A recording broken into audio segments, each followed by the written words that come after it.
સનાતન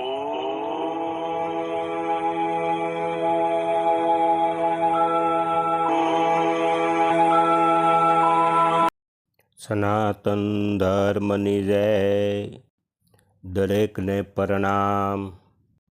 અને આ જ ગુરુમંત્ર આત્મા સાક્ષાત્કાર સુધી પહોંચાડવામાં કઈ રીતનો માર્ગ અપનાવે છે એ પણ આપણે આ સત્સંગમાં જોઈએ.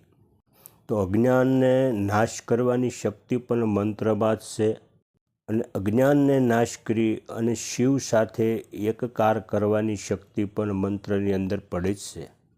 પણ આપણે જે મંત્ર જપવાનો છે એ મંત્ર ગુરુ પાસેથી લીધેલો હોવો જરૂરી છે. કેમ કે ગુરુ પાસેથી મંત્ર લીધેલો હોય એની અંદર અનેક પ્રકારની શક્તિ જાગૃત હોય છે, અને આપણો પ્રાણ અને મંત્રની અંદર જે ધડકન છે બે સંપૂર્ણ રીતે ભળી જાય અને આપણા હૃદય સુધી પહોંચી જાય છે, અને શરીર, મન અને બુદ્ધિ આને એ શુદ્ધ કરે છે. તો આપણી જે વેખરી ભાષાથી જ્યારે મંત્રનું રટન કરતા હોઈએ તો એ ધીરે ધીરે સૂક્ષ્મ સ્વરૂપ ધારણ કરતું જાય છે, અને મધ્યમાની કક્ષાએ પણ એ પહોંચી જાય છે. તો જેવી રીતે જીભથી મંત્ર જપ કરતા હોઈએ તો શરૂઆતમાં આપણે જોરથી થોડુંક બોલતા હોય તો સમય 5 મિનિટ 10 મિનિટ થાય એટલે આપોઆપ મંત્ર બોલવાનો અવાજ ધીરો થતો જાય. એમ ધીરો સૂક્ષ્મ સ્વરૂપ ધારણ કરે છે, અને ધીરે ધીરે આપણે કંઠ સુધી વયો જાય છે, એટલે કે મધ્યમાં આવી જાય છે, અને મધ્યમાંથી સૂક્ષ્મ સ્વરૂપ ધારણ કરી અને આપણી પંચવટી કક્ષાએ પણ પહોંચી જાય છે. અને જેમ જેમ વાણીના જે સૂક્ષ્મથી સૂક્ષ્મ સત્રો જ્યારે પસાર કરે છે તેમ તેમ આપણી સૂક્ષ્મથી પણ સૂક્ષ્મ કક્ષાઓનું શુદ્ધિકરણ કરે છે. અને આમ પવિત્ર ભાવથી મંત્ર જપતા જપતા જ્યારે એ પરાવાણી સુધી, પરાકક્ષા સુધી પણ પહોંચી જાય છે, અને પરાવાણી સુધી પહોંચી જાય છે ત્યાં જ આપણને આત્માનો ઝાંખી થાય છે. આપણને જ્યારે અનુભવ થાય છે ત્યારે જ આપણી પરિસ્થિતિ આપણો શુદ્ધ અહમ બની જાય છે. જે મલિન અહમ છે એ શુદ્ધ કક્ષામાં આવી જાય, એટલે શુદ્ધ અહમ બની જાય. અને શુદ્ધ અહમ અને શુદ્ધ મંત્ર અને આપણો અંતરાત્મા એ ત્રણેય શુદ્ધ ચેતના સ્વરૂપે પણ જ્યારે ધડકન થવા લાગશે ત્યારે જ આપણે એને અનુભવી શકશું. પરંતુ ગુરુની કૃપાથી આ સ્થિતિ પણ એક ઉચ્ચ કક્ષાએ પણ આપણને પહોંચાડે છે, અને અક્ષરના દિવ્ય સ્વરૂપનો પણ અંતરાત્માનો સાક્ષાત્કાર થશે. અને આ સૂક્ષ્મ શરીરની અંદર જ્યારે આ કાર્ય શરૂ થાય છે ત્યારે દરેક સાધકને એક દિવ્ય તંદ્રા અવસ્થા, પરમ ચેતનની પણ પરિસ્થિતિનો અનુભવ થાય છે. અને આ અવસ્થા એક આનંદમય નિંદ્રા છે, જેમાં આપણને ઘણા પ્રકારના દ્રષ્ટો પણ જોવા મળશે, ઘણા પ્રકારના વિચિત્ર ચિત્રો પણ જોવા મળશે, ઘણો અનુભવ થશે. ને મંત્રનો જપ આપણા સૂક્ષ્મ શરીરમાં થાય છે ત્યારે એક મંત્રના એક દિવ્ય સ્વરૂપની પણ આપણને ઝાંખી થાય છે, અને અનેક નવા પ્રકારના સુખનો પણ આપણી અંદર એક ઉદય થાય છે. અને આ જ્યારે પરિસ્થિતિ આવે ત્યારે આપણી શ્રદ્ધા અને આપણો વિશ્વાસ દૃઢ થઈ જાય છે. સૂક્ષ્મ શરીરનું શુદ્ધિકરણ થયા બાદ તરત આપણો જે મંત્ર છે એ પંચવટી વાણીની કક્ષાએ પણ પહોંચી જાય છે, અને એટલે કે આપણા હૃદય સ્થાનમાં એ ગુંજવા લાગે છે, અને આપણું કારણ શરીરનું સ્થાન છે. અને આ શરીરને આપણી સુષુપ્તિ અવસ્થા પણ કહેવામાં આવે છે, હૃદય અને મનનું પણ. અને આ જ સ્થાનની અંદર આપણા જન્મ મરણરૂપી બંધનમાં નાખનારા આપણા ઊંડા ઊંડા સંસ્કારોના બીજ પણ આની અંદર રેલા હોય છે.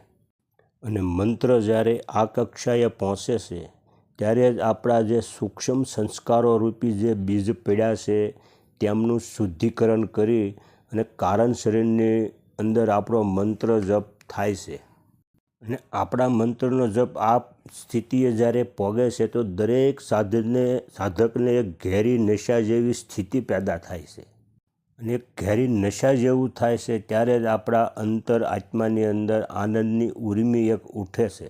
અને જ્યારે આનંદની ઉર્મિ જ્યારે કારણ શરીરની અંદર ઉઠે ત્યારે સંપૂર્ણ શુદ્ધ થઈ જાય છે. જે મંત્ર જપ આપણા નાભી સ્થાનમાં જે પરાવાણી છે એ કક્ષાએ આપણો મંત્ર ઉતરી જાય છે. એટલે કે આત્માનો અનુભવ કરવાની આપણી સ્થિતિ અહીંયા આવી જાય છે, જ્યાં આપણે મંત્ર અને આપણો અંતરાત્મા એ એક શુદ્ધ ચેતન રૂપે એક સાથે પણ ધડકન રૂપ થવા લાગે છે અને ત્યાં પહોંચે છે. અને હવે આ આત્માનો પ્રકાશ સ્વયં પ્રગટ થાય છે. અને આ કક્ષાએ જ્યારે સાધક પહોંચે છે ત્યારબાદ જ મંત્ર જે પ્રયત્નપૂર્વક જપવો પડતો નથી. અને પરાવાણીની કક્ષાએ જ્યારે આ મંત્ર જપ છે એ મંત્ર જપ નથી, એ જ અખંડ અજંપા છે અને એ જ શુદ્ધ ચેતન શુદ્ધ આત્માનો અનુભવ છે. અને આ જ અજંપા નાદ પણ છે અને આ નાદ પણ નિંદ્રામાં પણ જપાઈ રહ્યો છે.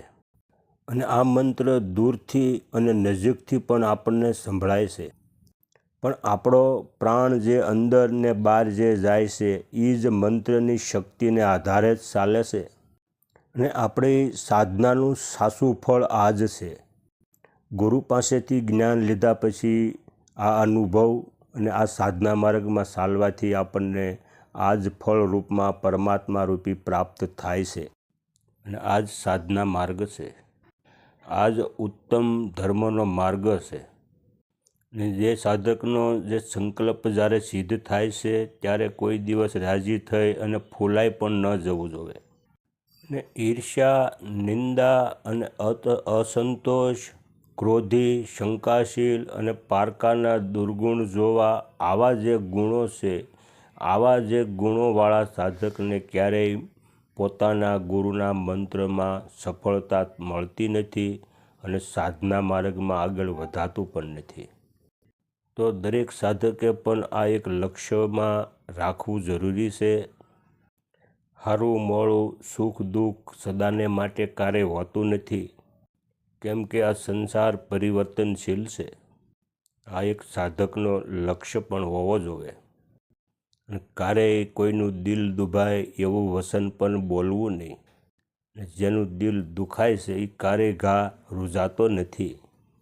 અને ગૃહસ્થ સાધક જે છે એ બ્રહ્મનિષ્ઠ તથા તત્વજ્ઞાન પરાયણ પણ થવું અને જે કર્મ કરવામાં આવે તે બ્રહ્મને પણ અર્પણ કરવા, આ સાધકને એ સજાગતાપણું રાખવું જોઈએ.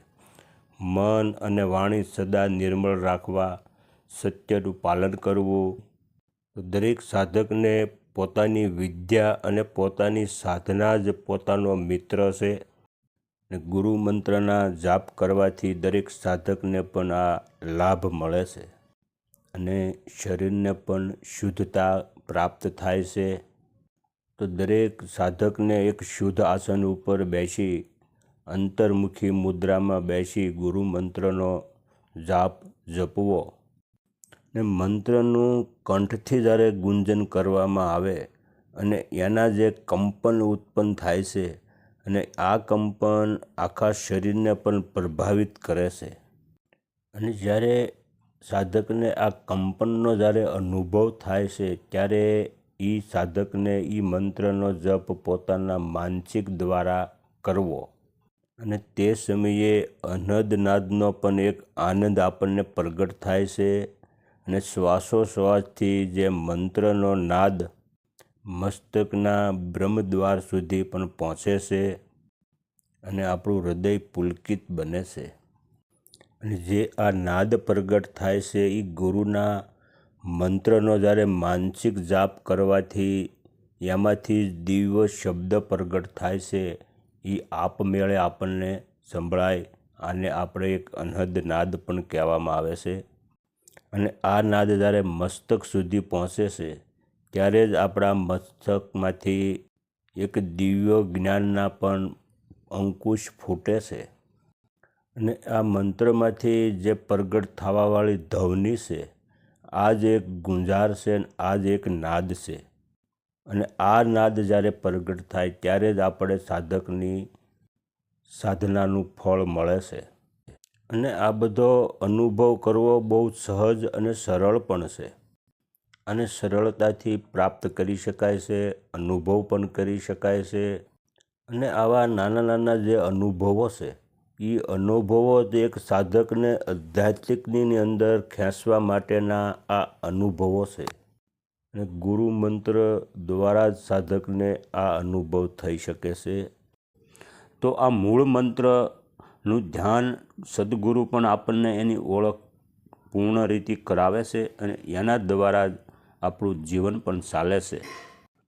અને આ જ ગુરુ મંત્ર આપણને આત્મબોધ સુધી પણ ચેતન તત્વ સુધી આપણને પહોંચાડી દે છે. સંસારિક, વ્યવહારિક અને આપણી આધ્યાત્મિકની અંદર પરિપૂર્ણ લાવવા માટે પણ એક પ્રક્રિયા સદગુરુ પણ આપણે મંત્ર જપવાની જે વિધિ પણ આપણને બરાબર શીખવે છે. અને એ જ ગુરુ મંત્ર જપવાની વિધિ જે સદગુરુ આપે છે એ જ આપણને આત્મા તત્વ સુધી પહોંચાડવા માટેની વિધિ હોય છે. કે જેવી રીતે સોહમ મંત્રની જે વિધિ છે, પદ્ધતિ જે આપણને સમજાવે એવી જ રીતે પણ દરેક મંત્રની આત્મા તત્વ સુધી પહોંચવાની જે વિધિ, જે પદ્ધતિ છે એ બધી એક જ હોય છે. આત્માનો અનુભવને પ્રાપ્ત કરવા માટે આપણું ચિત્ત એકાગ્ર કરવાની પણ પદ્ધતિ આપણા સદગુરુ જ સમજાવે છે. અને સોહમ મંત્ર હું તે છું એનો પણ બોધ છે કે જીવાત્મા અને પરમાત્માની વચ્ચેનો જે અંતર છે એ જ આત્મા બોધ પણ છે. કોઈ પણ મનુષ્ય અંદર આવતા અને બહાર જતા જે શ્વાસનું જે 2 અક્ષરો સહિતનું જે માત્ર નિરીક્ષણ કરે છે તો તેને અજંપા જાપ પણ સિદ્ધ થઈ જાય છે. પણ સદગુરુના મંત્રનો જ્યારે આપણને બોધ થઈ જાય છે ત્યારે જ આપણે પરમાત્માની પ્રાપ્તિ થઈ જાય છે. અને જ્યાં સુધી ગુરુ મંત્રનો આપણને બોધ ન થાય, ગુરુ મંત્રની ઓળખ ન થાય ત્યાં સુધી આપણે આત્મા તત્વની પ્રાપ્તિ થઈ શકતી નથી. આ જ ગુરુ મંત્રનું મહત્ત્વ છે. આ જ સાચો ગુરુ મંત્રને જપવાની પદ્ધતિ પણ આપણા સદગુરુ પાસેથી જ પ્રાપ્ત થઈ જશે. સતગુરુ ભગવાન કી જય. દરેકને પ્રણામ.